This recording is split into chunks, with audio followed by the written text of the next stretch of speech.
Hi, my name is Keri Barnum. I am the Executive Director of New Shelves Books, and we are here for Free Advice Friday, the hour every Friday where we get together to talk about marketing, publishing, writing, pretty much anything along the author process. We kind of share our knowledge, resources. It's a great group. So today we have a couple of questions that were emailed in, and of course, we'll take questions live in the Q&A box. But we had quite a few questions about Ingram Spark. Ingram Spark sent out an email this week announcing that in November, they are going to have another print price increase. They are going to increase the print price in the US to by 6%, and then they are going to increase the print price in the UK and Australia to 3%. Now, you may recall that in March, they had a print price increase as well. That one I believe is 2%, but it didn't affect, I think it was really only the US that it affected. But so this is the second print price increase this year. And pretty much what Ingram Spark is saying is that the cost of not only supplies like paper and ink and getting them and shipping is up, but also simply the cost of labor of the employees they have to manage everything. Inflation is up and it's real. And we know that things have been kind of hard to get with shipping. Shipping in general has been a bit of a nightmare because of COVID and everything going on there. So they've got to cover their cost. They're going to do a 6% increase. But what does that actually mean real time for authors? Essentially, your print price of your book will go up 6 cents on the dollar. So I'm really bad at math, so correct me if I'm wrong and hang in there with me. But if your book was $2 to print, now it will be $2.12 because it goes up 6 cents on the dollar. So it's not a crazy increase, but it certainly does matter, especially on Ingram Spark, because if you're on Ingram Spark and you are already offering a full trade discount for your retail on Ingram, which is a 55% discount, you know that your margins tend to be pretty slim. The average author using Ingram Spark at a full trade discount is only making $1 to $2 on the high side per book when they are selling it in the wholesale market with a full trade discount. So I love it. I'm being applauded for getting 6 times 2. Thank you. Thank you. I'm here. I can teach your children. Just kidding. Don't let me teach your children. But so it's tight. Those are tight margins, right?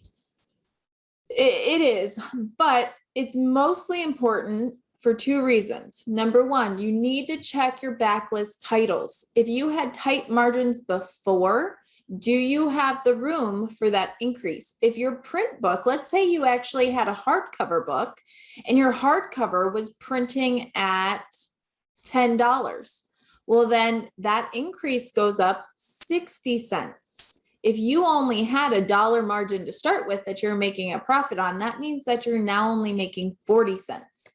So make sure you're not only checking your new titles going forward and realizing it'll cost a little bit more.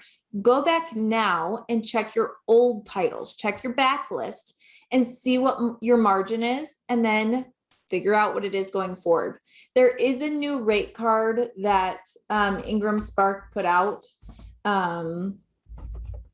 which of course I don't have it with me. I'll post it in the group, but there is a new rate card that actually tells you, because covers are going to go up a little bit too, everything 6%. So just know everything will go up a little bit, but check your old backlist titles to make sure that when this increase happens, you're not going to end up owing money every time your book is sold. We don't want that to happen. We still hope, of course, for about $1 to $2 per sale. And in some ways, books are going up a little bit. They're creeping up, but very, very slowly. Print price of what the consumer expects to pay is not really going up that much. So do keep that in mind. It's not earth-shattering. It's not something that's going to bankrupt anybody. However, it is something you do need to strategically plan for and be aware of, and do the math so you know how much your book will change and how much your profit and loss will actually go through. Let's see. Yeah, in the traditional world, does a publisher take the hit for price increases or does the author take the hit? I'm guessing it's spelled out in the contract, but wondering how it gets handled in the traditional world. In the traditional world, typically they're not using Ingram Spark. They're doing offset print. So they are printing anywhere from 5,000 to 10,000. Anywhere from 5 to 10,000 copies of books. And then when they sell them, they're doing a reprint.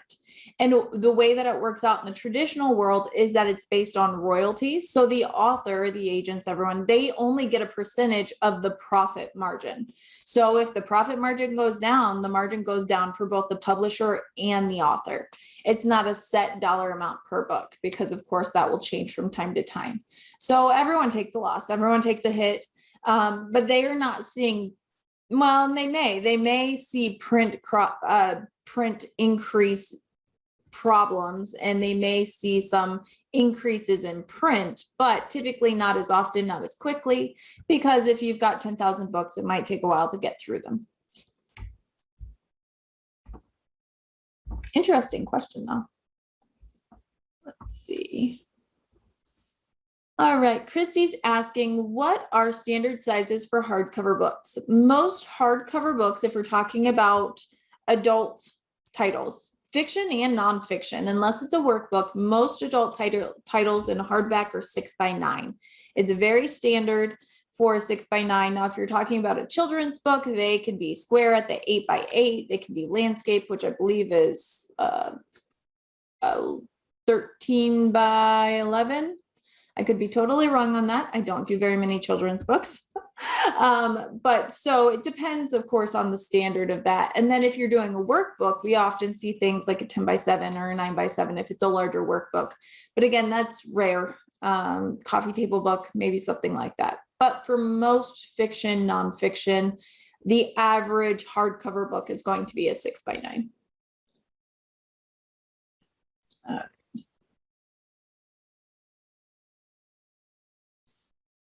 Question about ISBN numbers. My distributor has requested that we let Bowker know that they are going to be distributing my book. Does this affect the ISBN numbers that we already purchased?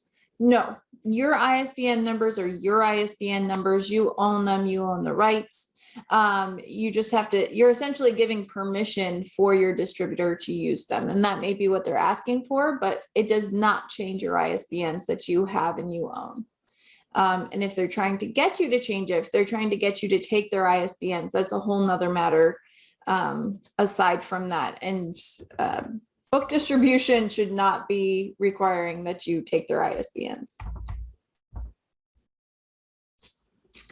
How do I get my books on Overdrive and Proquest? Well, Overdrive, the easiest way is that you upload to Draft to Digital, it's DRAFT, digital.com. You go there, you upload your ebooks, and not only does that help with your distribution into places like Barnes & Noble for Kobo, or Barnes & Noble for Nook, Kobo. Can we tell Keri hasn't slept enough this week? And also all of the library outlets like Hoopla, Bibliotheca, Overdrive. It gets it in all of those places by uploading to Draft to Digital. So I'd highly recommend that. Proquest, you actually submit to them directly, is the easiest way to go. You can certainly go through a distributor for that as well. Proquest we see mostly in universities and things like that. So depending on what you're doing with your book, I know Karen, you have business books, so that might be a good idea. And Sarah is asking, I recently did not sign a renewal contract with my current publisher for many reasons. It does state that upon expiration, they have no rights to publish. However, after I did not renew the contract, they increased the price and continued selling it on Amazon. I did complain and they took the hard copy off of Amazon, but they still have the Kindle book up for sale. They told me it is inactive and no one can buy it, but I just bought it on September 7th. That's weird for the Kindle. Typically, when the publisher takes down the Kindle book, it's removed. However, do know that if they are using a service such as Ingram Spark to distribute the book to Kindle, it can take a while for that metadata to actually sync up. So even though they put in the stop order, it can take up to a month for it to come off of the site. So I don't know how soon or when your contract officially ended, but do know that sometimes it's just the metadata. It is the way that all of our beautiful algorithms and AI work. So it may be that for a lag. As far as the actual book, the print copy of the book, do know that will always be on Amazon, because people could have already had copies that they bought and are sitting in their store.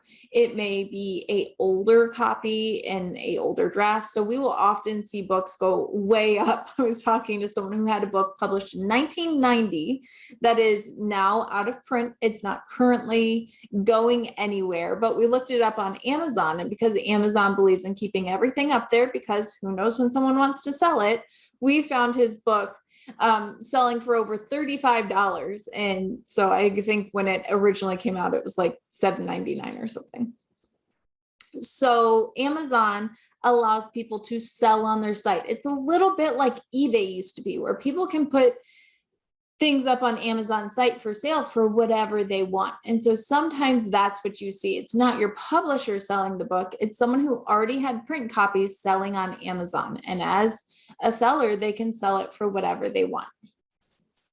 I hope that answers it, Sarah. But if it's not what you meant, or if it's been longer than that, please just let me know and I'll answer that as best I can.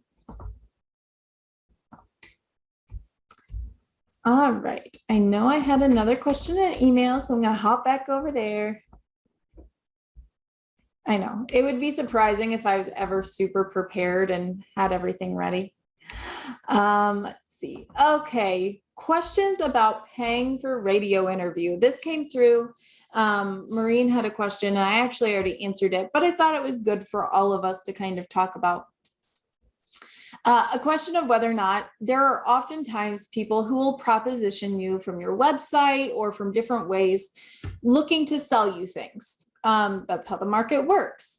However, some things are better than others and some things you want to steer clear of. And one of the things that pops up every now and then is someone trying to sell a radio interview, saying that for $500, $1,000, they can get you on the radio for an interview on their show. They'll spotlight it and put it on social media and things like that. And people always ask me if it's worth it.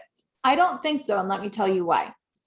Number one, if it's their radio show, doesn't mean anyone's really listening unless they are one of the biggest radio shows out there that hits your audience.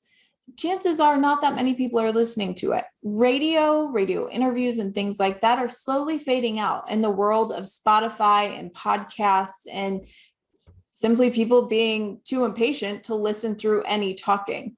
So unless it's a big radio program, I don't recommend it. And also anyone reaching out to you, asking you to pay them to interview you, not my favorite.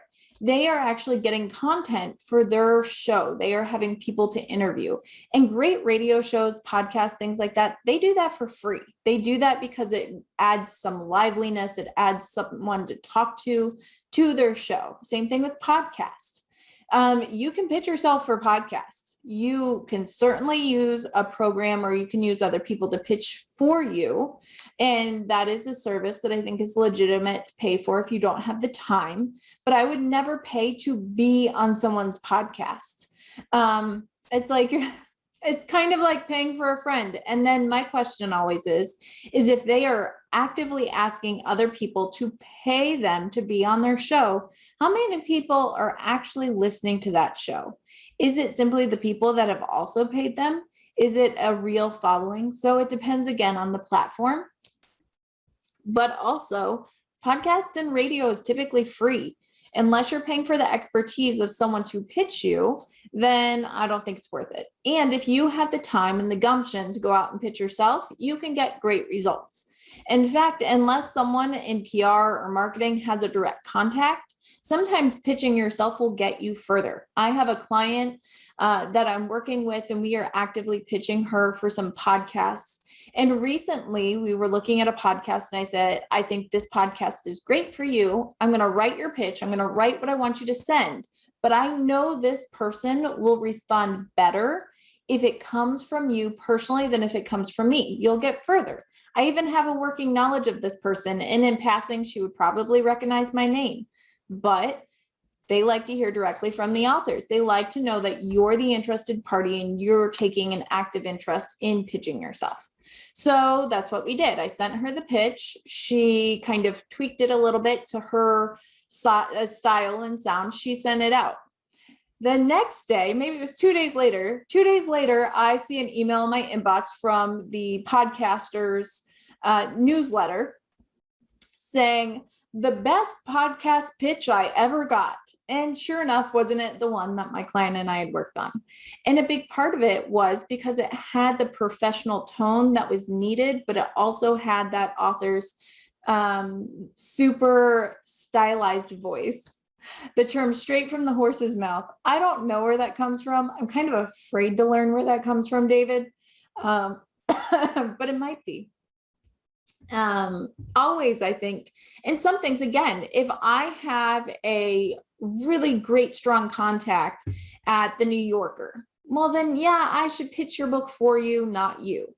But if it's just going at it, there are many times, depending, again, it depends. If it's your publisher going after publications, if it is, a journalist going for another journalist, it depends on the nuances. But many times when it comes directly from the author, if you're willing to take the time and willing to do that, you'll get a better response because it feels more personal. It feels like you tried and you cared. So I understand not everyone has the time, and sometimes people just need coaching. I have a lot of people who come to me and say, great, I'll do whatever you say. I'll pitch whoever you say, but I don't know how, who, when, or what to do. And so we coach them through that. We give them templates. We work on a pitch together in different angles and provide different things like that, because sometimes you need a little boost along the way, and that's okay. But as far as paying for radio spots, not recommended in my opinion. Let's see. All right.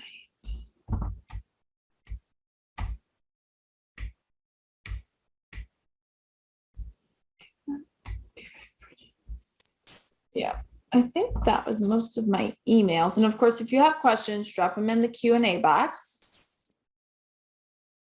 Oh, I've had a couple of questions about this too. I'm a perfectionist. My book is never going to be done. Help. This is one of my favorites. I think there are people who want their book to be perfect.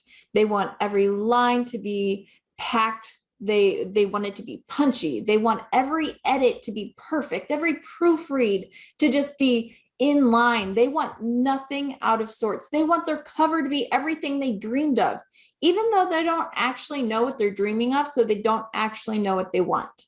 And so they have a hard time moving from the writing process to actually being published, whether they're working with, self-publishing or working through a hybrid or having assisted publishing where someone is helping you create the files. They are just never satisfied.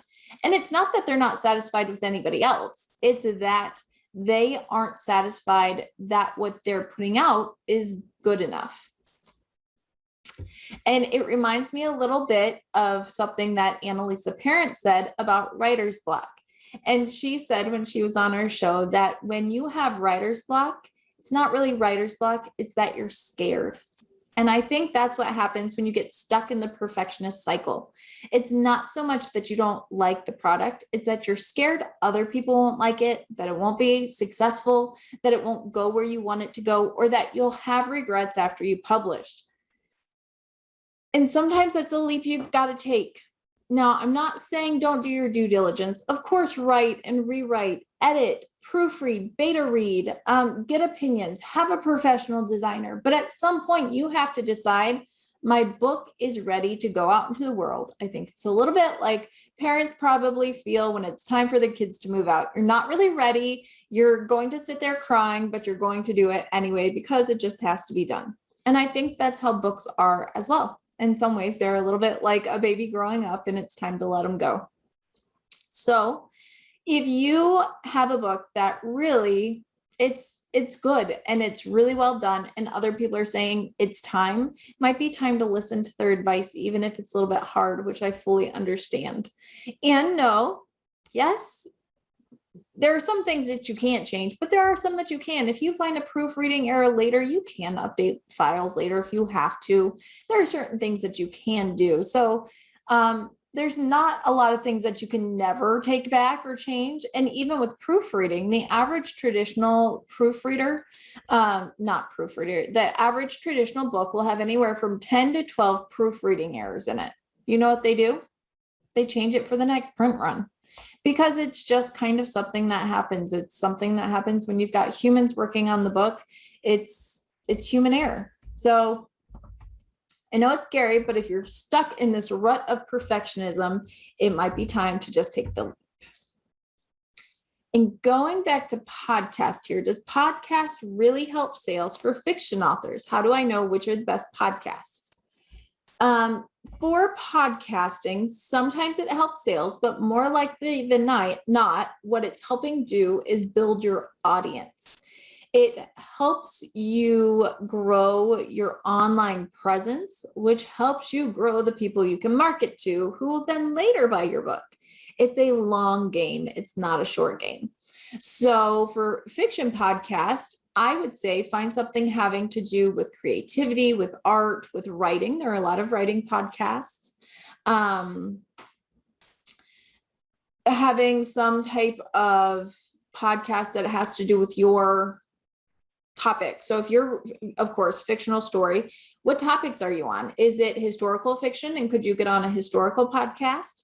Is it crime fiction? And could you get on some type of a crime fiction podcast talking about research? In all things, it's finding the angle. And that's when you pitch podcasts, you typically have more than one angle. You say, I can talk about this, and this. And that's three separate sets of podcasts I can pitch to with different pitches. So it does work. It typically will help you build your audience, not necessarily immediate sales. I very rarely, except for in self-help and business books, tend to see where someone does a podcast and they immediately see a spike in sales. However, almost always when someone is a podcast guest, they say, wow, I noticed more people coming to my website. I saw people signing up for my newsletter, people joining me on Facebook or Twitter or different things like that. When possible, when you're going on a podcast, have a freebie offer if the podcaster is okay with it. You know, you can get in touch with me at newshelves.com, but if you go to newshelves.com/reviewers, you can download a list of the top professional reviewers that I recommend.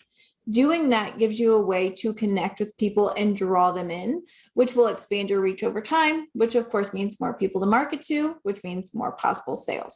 So that's kind of how I see podcasts. It's more of a PR moment. It's a moment to reach and see a new audience, not necessarily an immediate sale. Let's see. Mike is saying, I love that quote by Annalise Parent. She is brilliant, isn't she? Was she an interview guest on Free Advice Friday? She was absolutely a guest on Free Advice Friday.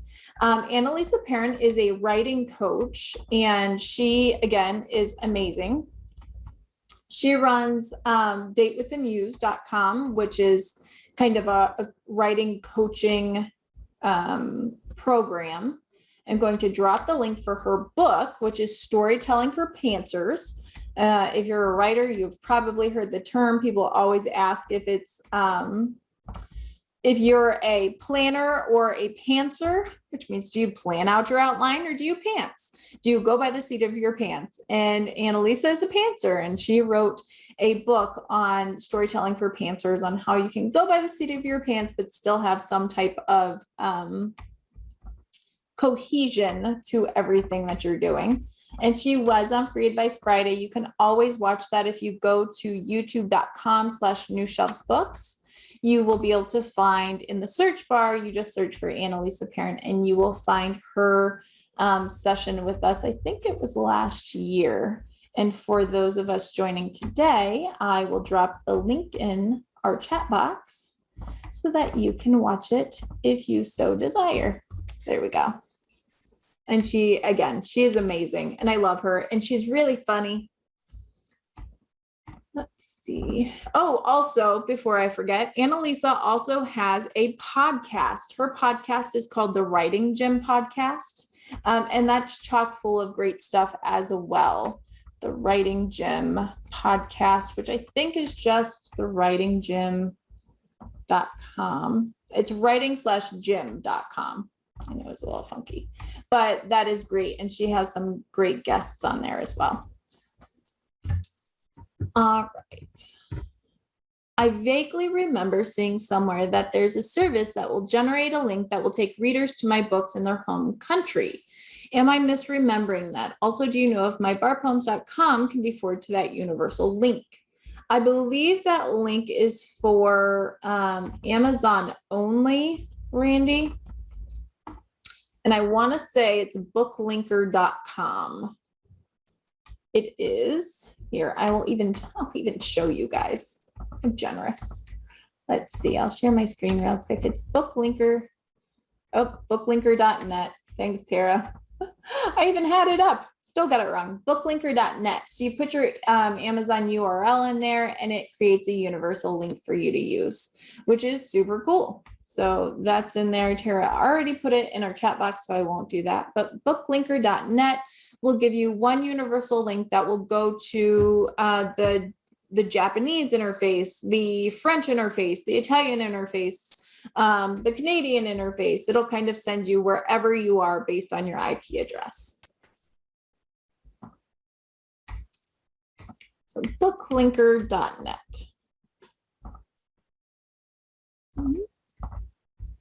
Yes, Amazon only. All right. All right. We've got someone on here saying, well, let me give you backstory. I talked to this amazing author this week who wanted to print a copy of their book for a proof copy, a copy for family, just something to have and to hold. And so what they did is they published on KDP. The problem when you do that is you publish on KDP, when you order proof copies, it's got that ugly, like not for resale banner on it. And the only way to get proof copies or print copies without that on it, you actually have to make the book go live and you have to publish it and print it. And when you do that, your book has then it's been published, it's out there. And so that's what she did. And she got her print copies, but she didn't realize that by doing that, by printing the book and having it out there, it meant that it was officially published, which would drastically decrease any interest from agents, publishers, or anything like that. We've had Amy Collins write a guest article that talks about how you can pitch your book from self-publishing to an agent. But unfortunately, most of the time, once your book is published, publishers and agents don't want it. They are looking for something that's fresh. You may be able to get new books, but unless you're in the sweet spot of selling a couple thousand copies and showing a lot of promise, but not too many copies that it feels sold out, kind of already done, agents don't necessarily want the book anymore. And so that kind of bummed her out. I was the bearer of bad news on that one. And so the question is now coming up, is there a service that I can get printed copies from that are clean, that I don't actually have to, publish for, so that doesn't happen again? And the answer is yes. You can always go to small printers. So print on demand, you can still do from local printers, from print shops, from actual like book printing places. You can do it from Ingram Spark and get a proof copy, but now you can do it, and you can do it with I'm going to forget what it's called. I think it's a non-standard book number, I think is what it's called. Essentially, you don't use an ISBN, you upload a copy for your use and your printing only, and they give you this print number to track internally, but your book is not officially published. It's not out there. And so you can then print copies of your book, but you're the only one who has access to it. And that's through Ingram Spark. So for anyone who wants copies of their book, they want it printed, they want to hold it because maybe a family member, I've seen this a lot where someone says, I wanted it for my great grandfather who, you know, is getting up in age and I wanted to make sure he had a copy, something like that. But you don't want to publish your book because you're still pitching agents or publishers. In that case, Ingram Spark can be a really great option so that you can do that and put it out. Let's see, and we're getting great feedback here. So you can use, you can use Lulu for that. Again, just keep in mind that if it's printed under any ISBN and it goes public, that's published. So you have to make sure it stays private. Lulu may be an option, Ingram Spark. Tara's saying they use Author to Market, Author, the number 2 Market, which is a printer dedicated to author needs. They're great for text-based books, but the limited experience we've had with images in the book, they came out too dark. So it's good to know if you've got a high image book. So you might need to work with them on the material and the settings. So yes, there are absolutely possible printing options when you don't actually want to publish your book yet. And I highly recommend that if you are an author who's written a book, who hopes for an agent that has been writing and wanting to pitch or query or is hoping for traditional publication, that you do not in any way publish your book. Don't put it out there because once it's out there, it's out there. It's like angry words. Once they're out, you can't really take them back. So I do recommend that. I am also going to drop the link from Amy in our chat for those of you watching afterwards or on Facebook. If you go to newshelves.com and you just search agent, you will see the agent article that talks about how self-published authors can pitch and get an agent and what they're looking for from self-published authors and whether or not they'll take a book after it's been out. So again, I'm so sorry that that was your experience, but there are options for you in the future and for everyone else so that we can avoid that process in the future. Yeah, have you heard of Dave Chesson's new formatting tool, writing tool for all platforms, Aditus.io? I have passingly heard of it. I saw an article on it. I have not used it. I've not personally used it or anything like that, but I am a big fan of Dave Chesson. I think he comes out with some really great tech. So I'm looking forward to hearing more about it and possibly having some people experience it in the future, because again, we're a big fan of him. We use his Publisher Rocket system and he's just a brilliant guy. So I think that most everything he puts his hands on is bound to turn out well, but I have no specific experience with this formatting tool. But if anyone does, feel free to let us know. All right, you guys. Again, you can drop questions in the Q&A. I think I ran through all of our questions that showed up on email. Sometimes it is funny. Occasionally I'll get questions on email while we're on because people are on Facebook, so I'll check, but I don't think so. I did want to let you guys know, it's a ways out, but let you guys know, we will not be here for Free Advice Friday on October the 1st.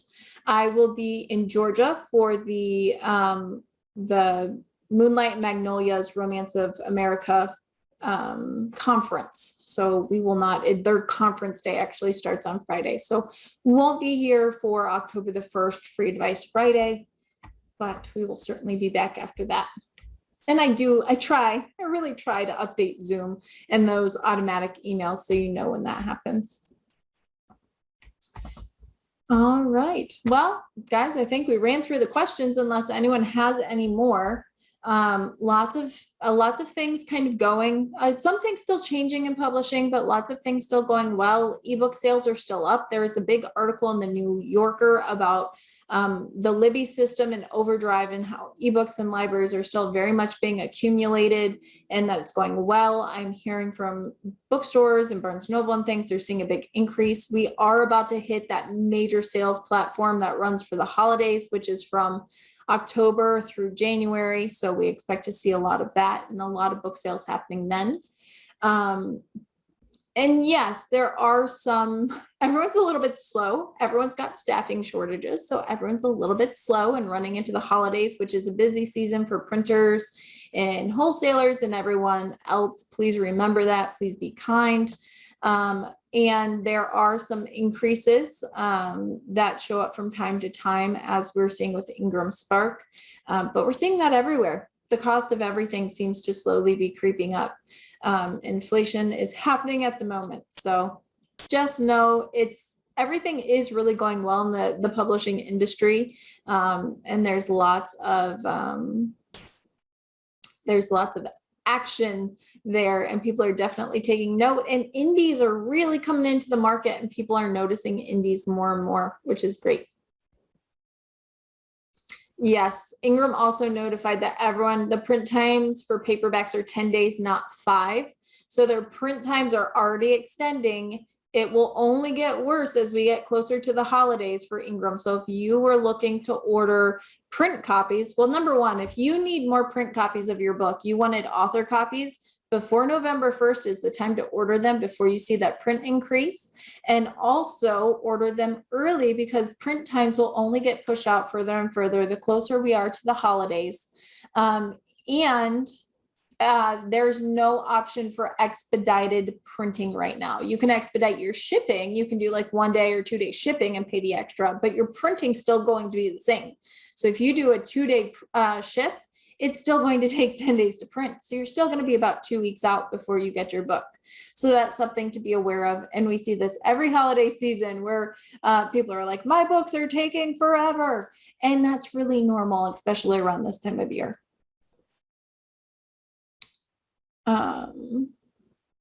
Good. I'm receiving a communication from the Copyright Office via email for registration. That's cool. I'm not sure if there was a question in there, and I'm just too slow to get it. To be honest, David, if you have a bigger question, I need to be hand-fed that, because I'm slow this morning.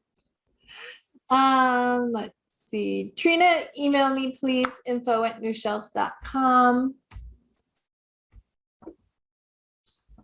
Let's see. If I change the price on an Ingram Spark book, I need a new barcode, right? Yes. If you have a price barcode, you do absolutely need a new barcode if you change the price on Ingram Spark.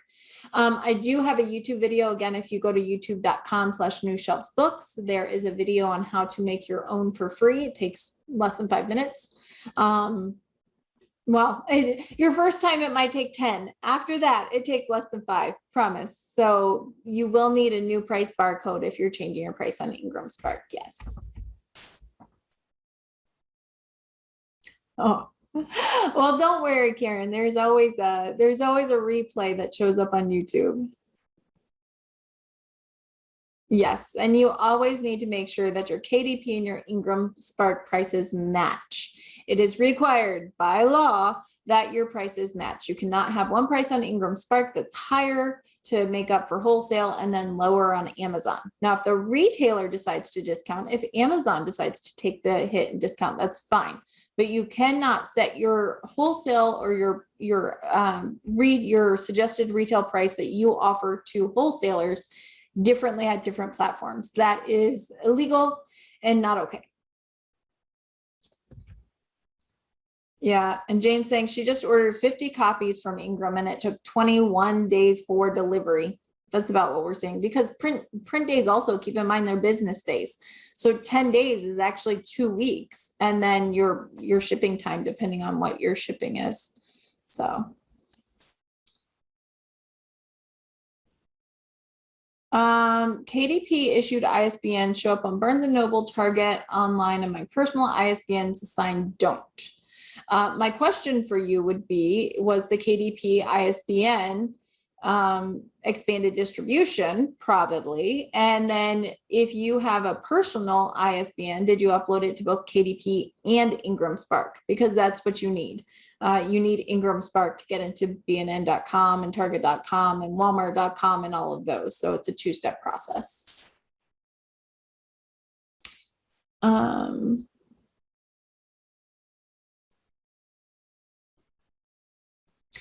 So Pat's saying she has the New Shelf social media posting guide, and she's wondering if the hashtags mentioned are for Twitter or Instagram. It can be for both. Usually we recommend that on Twitter you have around 3 hashtags, no more than that. On Instagram, you can have up to 30 hashtags. I usually recommend you stick around 10 hashtags for Instagram, 3 for Twitter, but hashtags can be used on both. You can also use them on Facebook, although Facebook hashtags don't do as much as they do for the other platforms.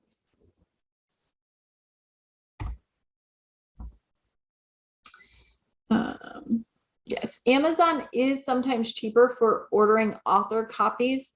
However, depending on your book and what your settings are, sometimes the Ingram Spark print copies look a little nicer. It really depends on what your setting are, what your colors are, and all of that. But yes, Amazon tends to be a little bit cheaper for print copies if you're doing author copies. Karen, Ingram gives me a headache. Oh, I feel you, girl. I feel you.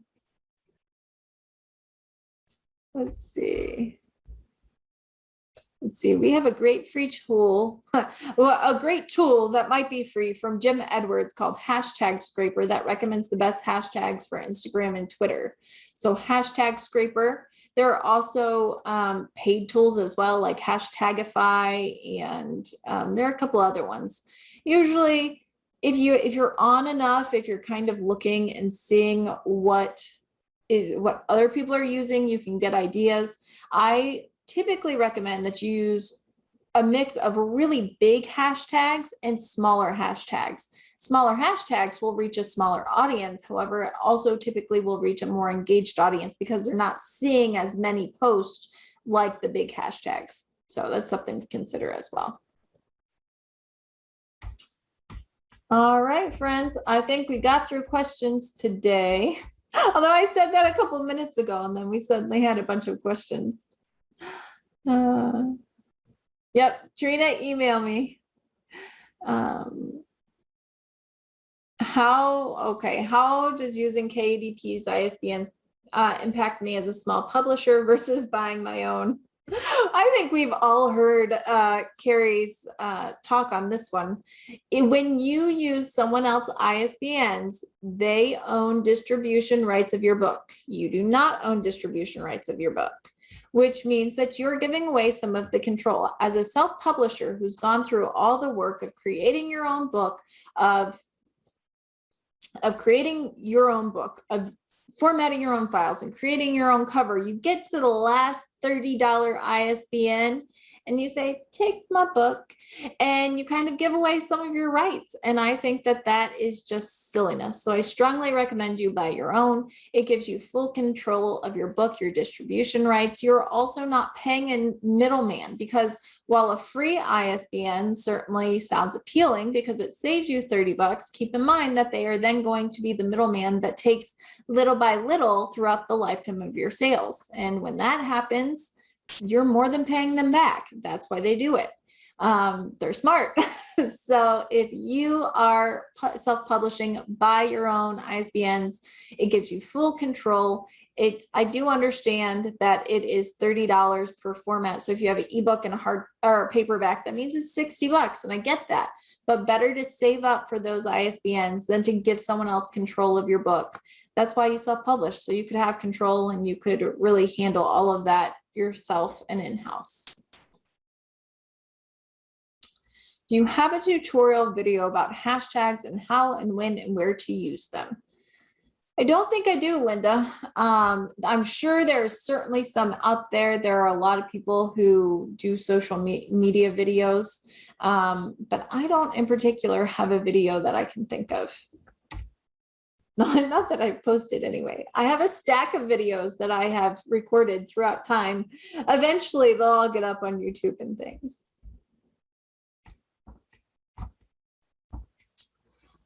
All right, for real this time. Oh, wait. Email me, Karen. All right. You guys, it has been a great time. I've got I actually have to go talk to Tara Alamany a little bit longer for her publishing summit. So that's coming up and it's exciting. So I'm going to hop off so I get a bit of a break. I will see you guys next Friday. As always, you can join us live for Advice Fridays at newshelves.com/fath. You can email questions in advance, and we hope to see you back next week. Bye, guys.